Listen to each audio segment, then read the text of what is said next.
ढोल नगाड़ों के साथ हजारों लोगों का विशाल जुलूस हाथों में लाठी लिए हुए नियमित रूप से शहर के मुख्य बाजार से निकला। इतने बड़े जुलूस को देखकर जहां उनके विरोधी भयभीत हुए, वहीं स्थानीय जनता स्तंभ रह गई। अंग्रेजी हुकूमत टमटा जी की शक्ति का लोहा मानने लगी। टमटा जी जहां भी जाते वहीं अपने भाषणों में यही कहते कि अपने बच्चों को शिक्षा दो, शराब पीना बंद करो, रूढ़िवादिता से दूर रहो, हमेशा स्वच्छ रहो, संगठित रहो, पत्रकार बनकर समाज को जगाओ।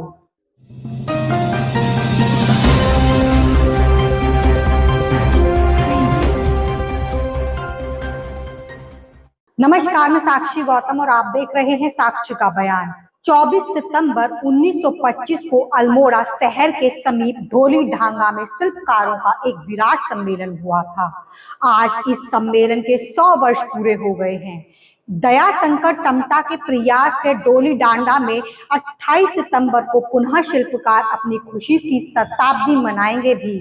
अपना स्वयं का मूल्यांकन भी करेंगे कि हम अपने पूर्वज की अस्मिता को कितना संजो पाए हैं। हिंदी में दलित पत्रकारिता की चर्चा राय बहादुर मुंशी हरिप्रसाद टमटा जी के बिना अधूरी है। टमटा जी ने शिल्पकारों की शिक्षा के लिए अनेकों पाठशालाएं खोली, प्रौढ़ों के लिए रात्रि पाठशालाएं, पुस्तकालय व वाचनालय खोले, शिल्पकार महिलाओं के लिए ऊनी प्रशिक्षण केंद्र स्थापित करने तथा शोषण व अत्याचार की व्यथा कथा शासन तक पहुंचाने के लिए 1 जून 1934 में समता नामक समाचार पत्र अल्मोड़ा से प्रकाशित किया।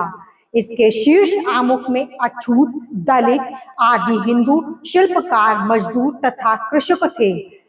समता जिन कठिनाइयों के साथ आगे बढ़ता गया, अंबेडकर जनसंचार का इतिहास बनता गया। पर्वतीय समाज के शिल्पकारों की परेशानियों के अलावा उनकी शिल्पकला के बारे में अगर ऐतिहासिक जानकारी लेनी हो तो समता समाचार पत्र के अतिरिक्त बेहतर अन्य साधन हो ही नहीं सकता।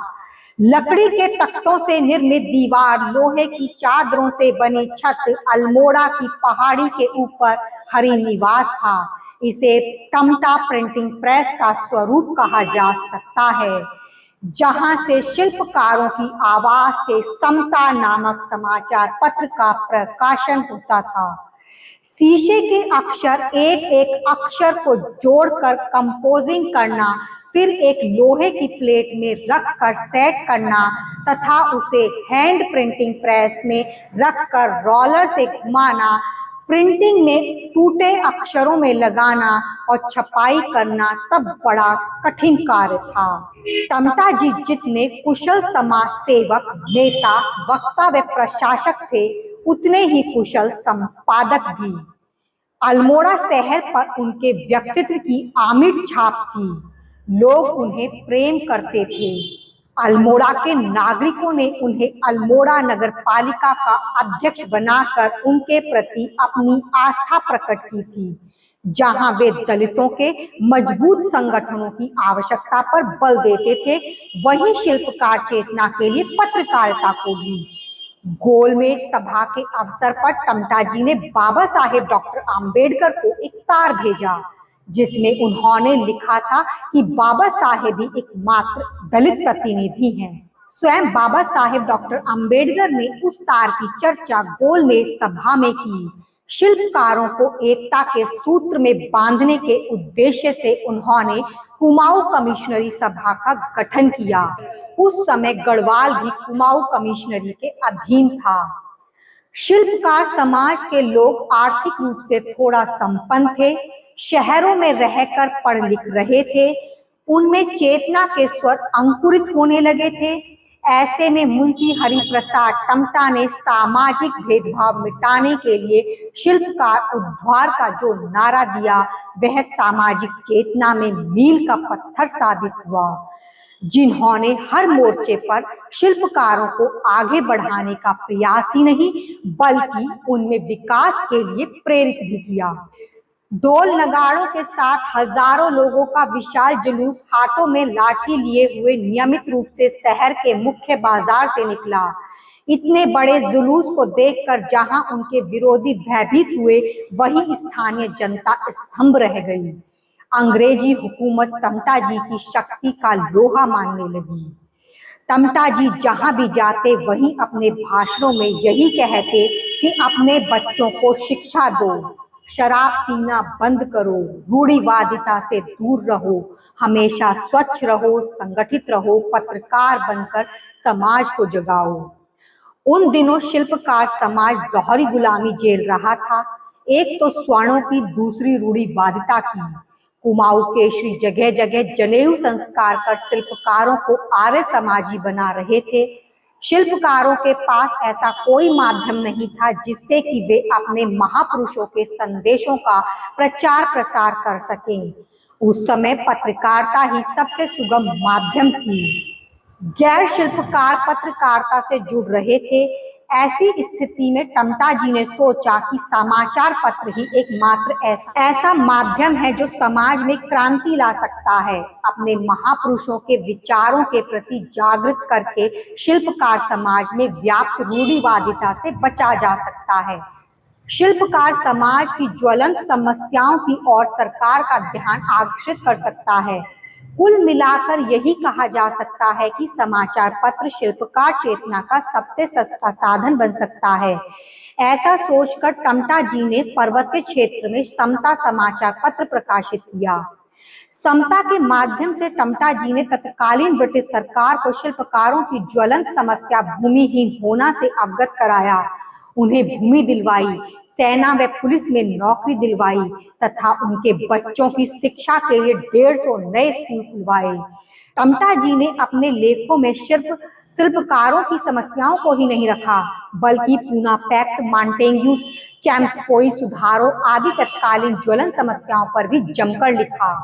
भारत की आजादी, हिंदू मुस्लिम एकता, सीमा की रक्षा, गुट निरपेक्ष सम्मेलन, पर्यावरण आदि विषय टमटा जी की पत्रकारिता के विषय होते थे।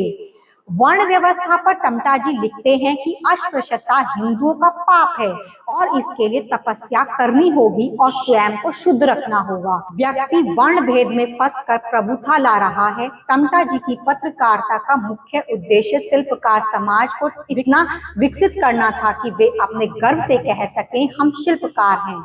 यानी जब शिल्पकार समाज शिक्षित होगा, अपना रोजगार करेगा, तभी शिल्पकार समाज सम्मान की जिंदगी जी पाएगा। होशियारपुर के संत राम विचित्र एक पढ़े लिखे जागरूक समाज सेवक थे। टमटा जी उन्हें समता के संपादन की जिम्मेदारी दी थी। 1 वर्ष तक विचित्र जी ने समता के संपादन की सफलतापूर्वक जिम्मेदारी निभाई। उनके बाद यानी वर्ष 1935 में टमटा जी ने अपनी भांजी लक्ष्मी देवी टमटा को संपादन की जिम्मेदारी सौंपी। लक्ष्मी अनुसूचित जाति की प्रथम महिला थी जिन्होंने बड़े जोश के साथ समता को आगे बढ़ाया। वे उस समय देश की पहली अनुसूचित जाति की स्नातक महिला थी। इनके बाद संपादन का कार्य लक्ष्मी प्रसाद टमटा ने 15 वर्षों तक समता के संपादन में अपना अमूल्य योगदान दिया। इनके कुशल संपादन में समता को इतनी बुलंदियों तक पहुंचा दिया कि गैर शिल्पकार भी समाचार पत्र पढ़ने की कामना करने लगे। अल्प आयु में मृत्यु होने के बाद संपादन की जिम्मेदारी जगदीश प्रसाद टमटा पर आ पड़ी। महेश टमटा, रमेश टमटा, विष्णु प्रसाद टमटा के बाद हरि प्रसाद टमटा के पुत्र दयाशंकर टमटा ने समता के संपादन में योगदान दिया। इनके संपादन काल में समता के 3 महत्वपूर्ण अंक प्रकाशित किए, जिन्हें रजत जयंती, स्वर्ण जयंती तथा हीरक जयंती के नाम से पढ़ा जा सकता है। दयाशंकर टमटा के संपादन में डॉक्टर सुधीर साहा का सहयोग स्मरणीय रहा। राम प्रसाद टमटा समता के विधि सलाहकार रहे। मुंशी हरि प्रसाद टमटा का नाम आजीवन संरक्षक के रूप में दिसंबर 2020 में भी छपा पड़ा। आज का युग शोध का युग है। पत्रकारिता में भी प्रतिदिन नए नए विषयों पर शोध किए जा रहे हैं। ऐसी स्थिति में समता भी पीछे नहीं रह सकता, क्योंकि समाचार पत्र किसी बिंदु पर टिका नहीं होता। समता में शिल्पकार की सामाजिक, धार्मिक, राजनीतिक, शैक्षिक, सांस्कृतिक, साहित्यिक के अलावा आर्थिक स्थितियों का मूल्यांकन भी पढ़ा जा सकता है। समता अपने आप में शिल्पकार समाज का आईना है। पाठक जिस दृष्टि से समता को पढ़ेगा उसे उस दृष्टि में समता का चरित्र दिखाई देगा। समता आज भी अल्मोड़ा के बाहर पढ़ा जा रहा है। दूसरे शब्दों में कहा जाए तो दयाशंकर टमटा मुंशी हरिप्रसाद टमटा की अस्मिता को बरकरार रखे हुए हैं। अंबेडकर जनसंचार में समता सबसे अधिक उम्र वाला समाचार पत्र आज भी जीवित है। साथियों, आपको हमारी ये वीडियो कैसी लगी एक बार हमें नीचे दिए कमेंट्स बॉक्स में लिखकर जरूर बताएं। तब तक के लिए आप दीजिए मुझे इजाजत।